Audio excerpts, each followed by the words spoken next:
بس اوقات تنگ ذہن تنگ ظرف یہ سمجھتا ہے ارے یہ محلے کے کفار کو بھی دے رہے، یہ محلے کے مشرک کو بھی دے رہے. بعضوں کا ذہن ہے کہ سب ہمیں لوٹ لیں،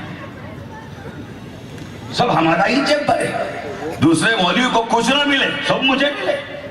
جی بس اوقات یہ سوچ ہوتی ہے. نہیں، نبی پاک صلی اللہ علیہ وسلم کی خدمت میں کچھ قیدی آئے. اللہ کے نبی کو معلوم ہوا کہ اس میں حاتم کی بیٹی صفانہ بھی ہے. کیا نام؟ حاتم تائی کی خیرات بہت مشہور ہے، سنا ہوگا آپ لوگوں نے. سنا بہت کم آواز آ رہی ہے. عمل سے تعلق ہے تو آواز زور سے آ جاتی ہے. حاتم والے عمل سے اگر تعلق ہے تو بیک وقت سب کہتے ہیں جانتے ہیں، چونکہ ہمارا ان کا لین دین میں بڑا تعلق ہے، ہمارا ان کا عمل ملتا جلتا ہے. حاتم کون حضرت پہ بولے نا کی بابا کبھی اپنی زندگی میں حاتم بننے کا موقع نہیں ملا. دیتا حضرت خوب کتنا دینا گا تو میں گھر میں دے ڈالتا.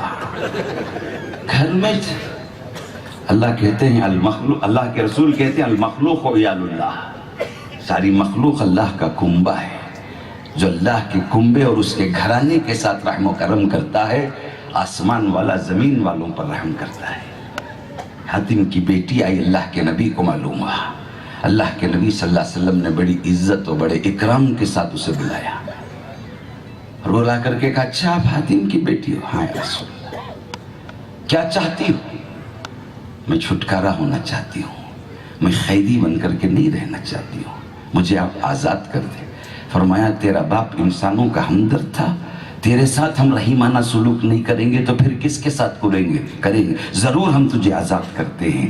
صفانہ نے کہا کہ اللہ کے نبی میں اگر تنہا گھر کو جاؤں تو میرے گاؤں والے مجھے تانا دیں گے، یہ سخی کی بیٹی ہے، تنہا آزاد ہو کر کے آ گئی، اپنے بستی والوں کو چھوڑ دیا. سرکار مجھے چھوڑنا ہے تو آپ ہمارے بستی والوں کو بھی چھوڑ دیجئے. اللہ کے نبی نے کہا منظور تیری باپ کی سخاوت کا احترام ہمارے پاس ہے کہ تیری ہر درخواست قبول ہے، تیری ہر درخواست قبول ہے.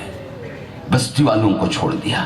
اللہ کے نبی نے نئے کپڑے تحفے میں دیا کہ پہن لے اے سقی کی بیٹی، سواری دیا سفر کے لیے، کھانا دیا، توشہ دیا. اعزاز و اکرام کے ساتھ آپ نے اس حاتم کی بیٹی کو اور ان کے بستی والوں کو واپس کیا.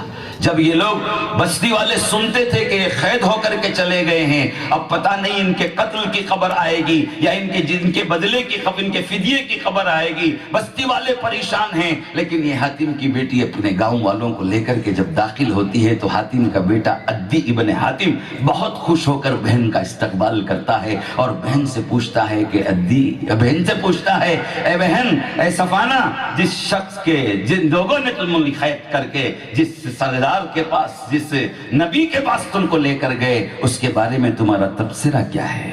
اس کے بارے میں تم کیا کہنا چاہتی ہو؟ اس نے کہا ہم نے ان کو سخاوت کرنے والوں کے لیے بڑا کریم پایا، ہمارے باپ کی سخاوت کا احترام کیا انہوں نے، مجھے بڑے عزت کے ساتھ پیش آئے، میری ہر درخواست کو انہوں نے قبول کیا. ایسا لگتا ہے ان کے درد و کرب کو دیکھ کر کے واقعی وہ نبی ہیں، انسانیت کا درد لے کر کے آئے ہیں.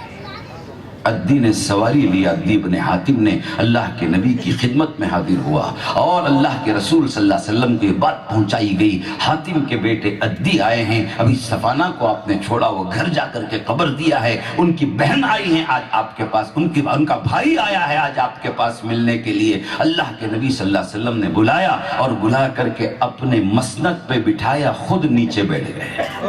اہل علم نے لکھا عدی پانی پانی ہو گیا اللہ کے نبی کے چہرے کو دیکھ کر، یہ اعزاز و اکرام کو دیکھ کر کہ واقعی میرے باپ کی سخاوت کی وجہ سے میری یہ عزت کہ مجھے آپ اپنی گدی پہ بٹھا دیے یا اپنی بیٹھک پہ بٹھا دیے. اور وہ خود آگے بڑھ کر کے بیٹھ گئے. شرم سے پانی پانی ہوا، ادب کے ساتھ نیچے اتر گیا اور کہا کہ اللہ کے نبی میں آپ کے مسند کے قابل نہیں، میں آپ کے خادم ہونے کے قابل ہوں، میں آپ کا غلام ہونے کے قابل ہوں. آپ کے اس کریمانہ اخلاق کو دیکھ کر کے میں کلمہ پڑھنے کے لیے آیا ہوں. کلمہ پڑھا، وہ اسلام میں داخل ہو گیا.